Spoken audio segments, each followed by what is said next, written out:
Hi,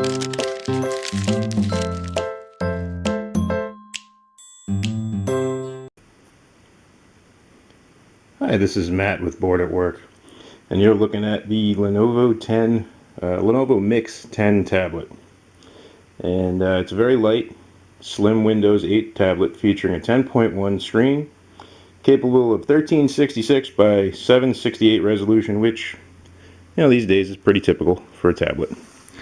Let's take a look here. You can see just how slim it is. It's about the same size as the Microsoft Surface RT, except for in the width.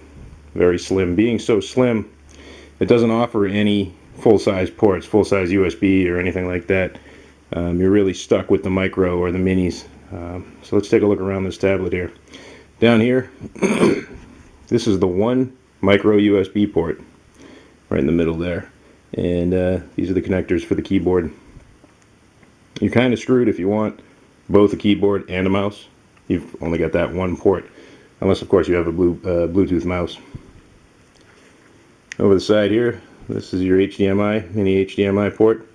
This is the power port, and I was kind of excited when I saw the micro or the SD area here. It's got this great big cover, so I figured you'd have your mini and your full size. But you open it up and it's just the micro. So I don't know why they have such a big door there for just the micro. But here's your microphone and volume rocker as usual, and power button here. And over this side is just a headset jack. Nothing special on the back. You got this great big long speaker.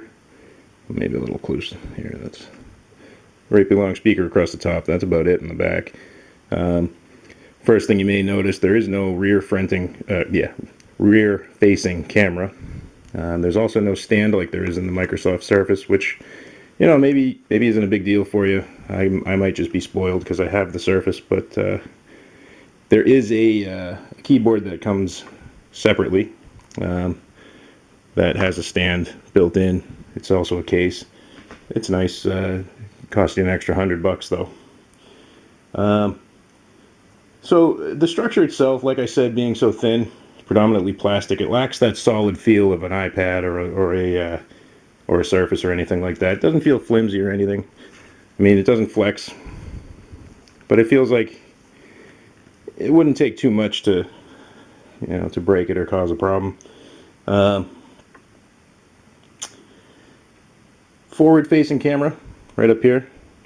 Good for Skype and stuff like that. It's just a 1 megapixel. It's nothing amazing. Something that Lenovo does with it.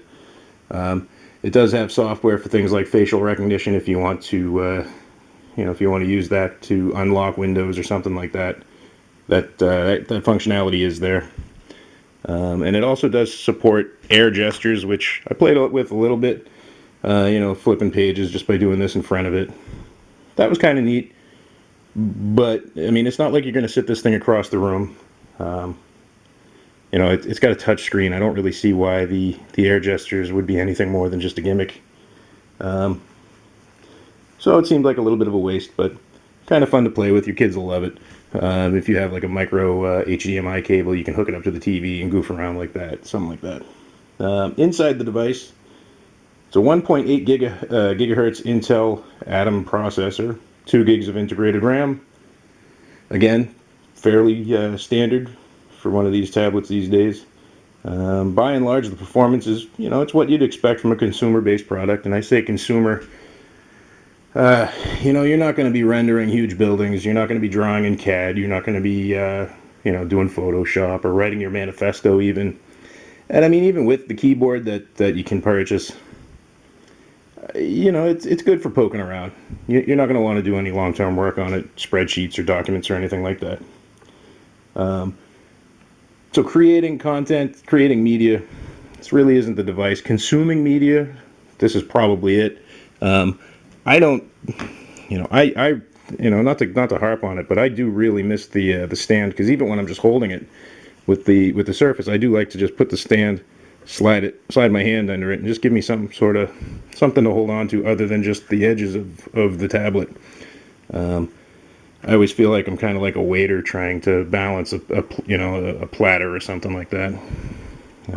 So maybe it's just my own particular idiosyncrasies, but I do miss that.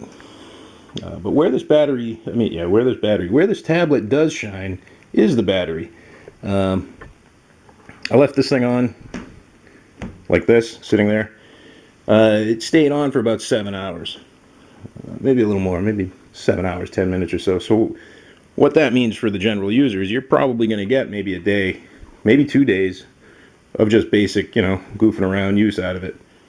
So that's pretty cool. It costs you anywhere online from about $450 to $500. Doesn't come with any accessories, does not come with the keyboard. It does come with an adapter for USB to micro USB, so that's kind of cool. But like I said, it's right on the bottom. So I mean, if you're holding it like like this, maybe you got a flash drive or something, you want to stick that in there. It does have an adapter, so that's neat, I guess. The only other thing it comes with is the power adapter. So, if you're going to spend $500 on this thing and another $100 for a keyboard, maybe another $40 for a Bluetooth mouse if you want to have that available. I don't know. It just seems like you may want to. You may actually be happier just purchasing a Surface. It is Windows 8 full. It's not RT, so I mean you can install Office. It does come with a 30-day Office trial. It comes with a trial of McAfee antivirus if you're into that. So yeah, I mean, middle of the road tablet. It does what it does well, and that's about it. So I didn't hate it, but I do have a Surface, and I am a little more happy with that. So again, this is Matt with Bored at Work. This is the Lenovo Miix 10, and